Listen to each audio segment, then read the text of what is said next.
Ahora vamos a empezar con el Bulateando, y el otro día justo me llegó una invitación muy interesante, por desgracia no pude estar allí porque estaba en Pergamino, pero está la visita. Entonces saben que yo sigo mucho la economía mexicana. Obviamente México normalmente ha sido un líder para las cosas buenas y para las cosas malas con nosotros, ¿no? Yo me acuerdo de la época en los 80 cuando yo estudiaba. Empezamos con el default de México, seguimos todos nosotros. México después empezó con el Brady México, nosotros después arreglamos con el Brady. Después México hace el acuerdo del NAFTA, entonces después nosotros nos empezamos a unir. O sea, México siempre tuvo una posición de liderazgo para las buenas y a veces también medio para las malas. Pero México es una economía muy dinámica, muy grande, cercana a los Estados Unidos, con esa frase que a mí me gusta tanto, ¿no? Pobre México a veces, tan lejos de Dios, tan cerca de Estados Unidos, pero tiene sus ventajas y sus desventajas.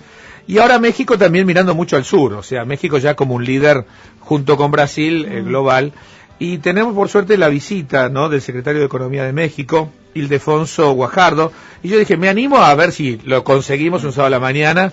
Y Ildefonso tuvo el placer de atendernos. Ildefonso, Tomás Bulá te saluda, muy buenos días. Hola Tomás, qué gusto saludarte, buenos días. Muy buenos días. Ay, bate bien despierto. Sí. Vamos a recorrer Buenos Aires hoy, ¿no? Vas a recorrer un poco Buenos Aires. Un poco antes de tomar el vuelo esta noche a Nueva York. Y te vas a comer un buen bife de chorizo. Sin duda. Sin duda. Y un rico vino. Y un rico vinito. Así es. Ildefonso, ¿tu primera vez en Buenos Aires? No creo, ¿no? No, oficialmente desde que empezó la administración del presidente Peña es la primera vez. Ajá, pero no personalmente. Como turista muchas veces. Incluso estuve aquí en el año 2000 cuando, como tú dices, en estos efectos que esta Latinoamérica nuestra ha tenido, me tocó llegar aquel 1 de enero cuando ustedes habían pasado por 5 presidentes, un periodo muy cercano. Y la verdad es que encuentra uno un Buenos Aires siempre muy activo, siempre muy prendido en las cosas.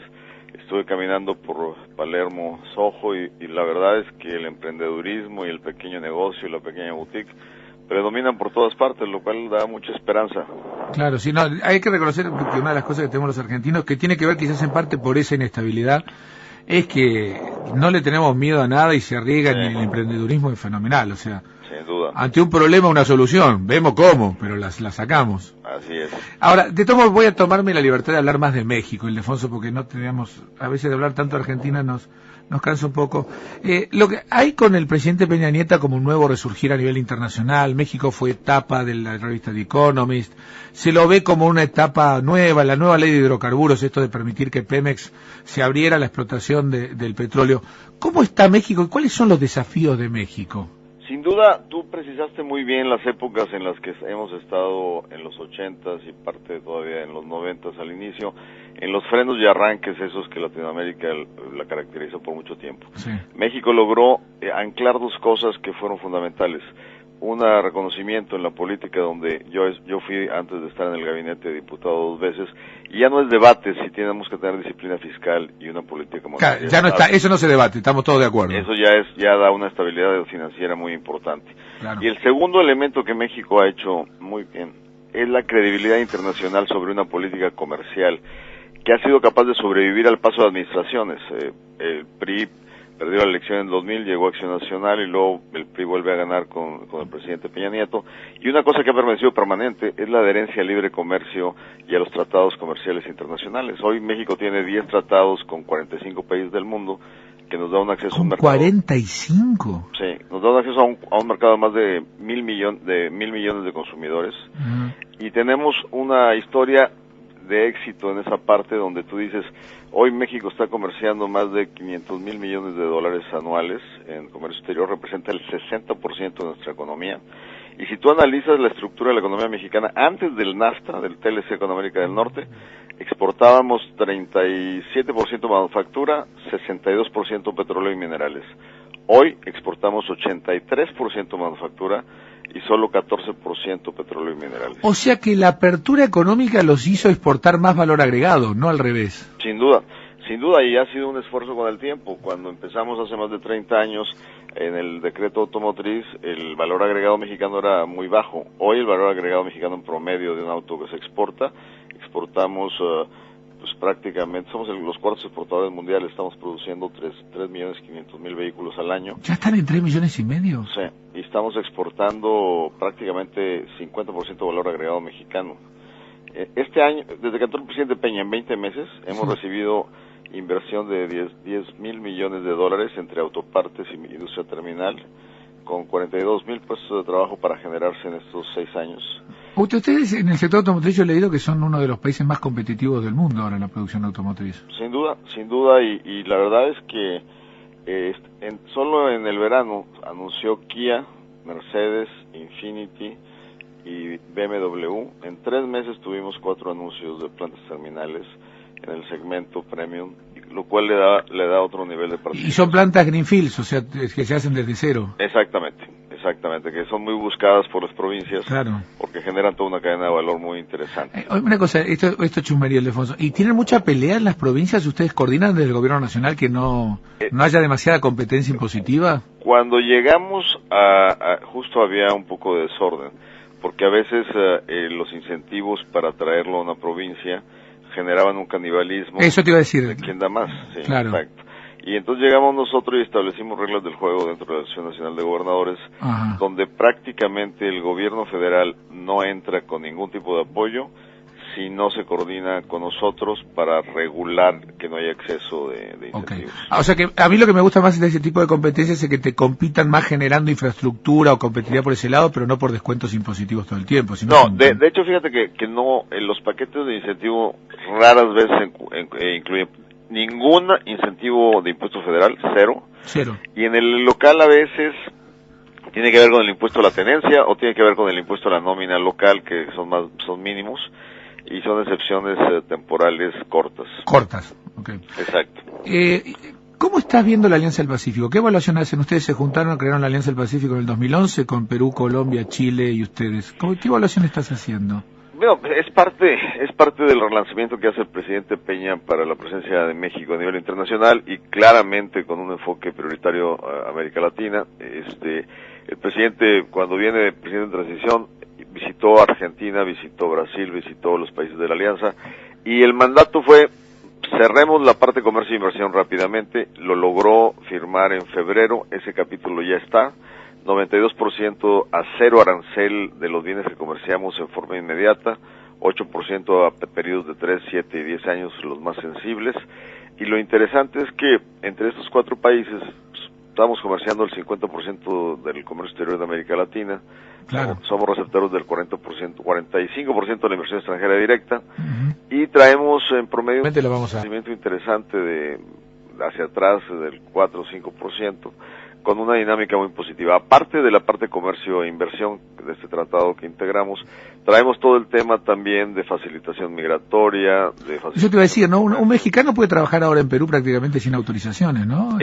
Hay eliminación de visas. Hay eliminación de visas directamente. Y eso ya provocó un incremento. México le exigía visa a Colombia y a Perú, y eso era muy molesto, y ahora que no hay, aumentó el turismo de Colombia y Perú a México en un 60%. O sea, en el momento que fue... 60%. Sí, digo, la verdad es que las visas tenían muy bajo el nivel de visita, comparado con el turismo argentino o brasileño a Cancún, por ejemplo.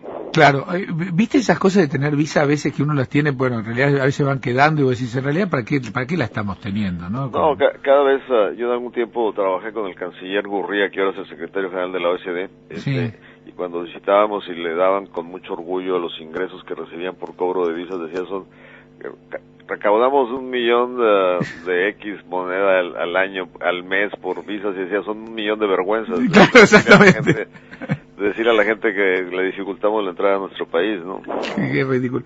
Una cosa, ¿cómo está la relación entre los dos grandotes que decimos nosotros, entre Brasil y México? Que a veces hay una relación de que nos queremos, nos peleamos, el sector automotriz han sido de peleas entre los dos. Claro. ¿Cómo está la relación entre México y Brasil? Mira, el presidente hizo un relanzamiento muy interesante, hay una buena relación. Yo te pondría el ejemplo también con Argentina, que para nosotros es muy importante.